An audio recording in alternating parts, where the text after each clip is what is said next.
Hi అండి. నేను ఈరోజు ఫ్రూట్స్తో నేను ఫలూదా చేశానండి. దీన్ని ఫలూదా అంటారో ఫ్రూట్ కస్టర్డ్ అంటారో ఏదైనా పేరు మీరే పెట్టుకోండి. ఫస్ట్ అయితే ఒక 1/2 లీటర్ పాలలో నేను సరిపడగా తీపికి సరిపడగా పంచదార వేసి మరగబెట్టానండి. 1/2 స్పూను కార్న్‌ఫ్లవర్ వేసి ఒక 2 స్పూన్లు పాలు పోసి కలిపి ఆ మరిగే పాలలో వేసానండి. అలానే మనకి చిక్కగా కాదు, లైట్ థిక్నెస్ వచ్చిన తర్వాత స్టవ్ సిమ్లో పెట్టి ఉడకబెట్టిన సగ్గుబియ్యం వేసానండి. అందులోను ఉడకబెట్టిన సగ్గుబియ్యం వేసి అవి దింపేసి పక్కన పెట్టేశాను.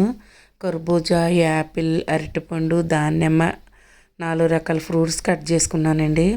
ఫస్ట్ అడుగున ఫ్రూట్స్ వేసాను, తర్వాత కలర్ వేసాను, తర్వాత సబ్జా గింజలు, సగ్గుబియ్యం, ఫ్రూట్స్ ఇవన్నీ వేసి మళ్ళీ కలర్ఫుల్గా ఉండడానికి కొంచెం కలర్ వేసాను.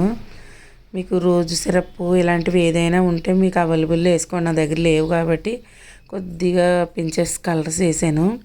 ఇలాగ 1 బై 1 సబ్జా గింజలు, సగ్గుబియ్యం, మరగపెట్టుకున్న పాలు, ఫ్రూట్స్ ఇవన్నీ వేసి గ్లాస్ అయితే ఫిల్ చేశానండి. తినడానికి సూపర్గా ఉందండి. మీకు నచ్చినట్టయితే లైక్, షేర్, సబ్స్క్రైబ్ చేయండి.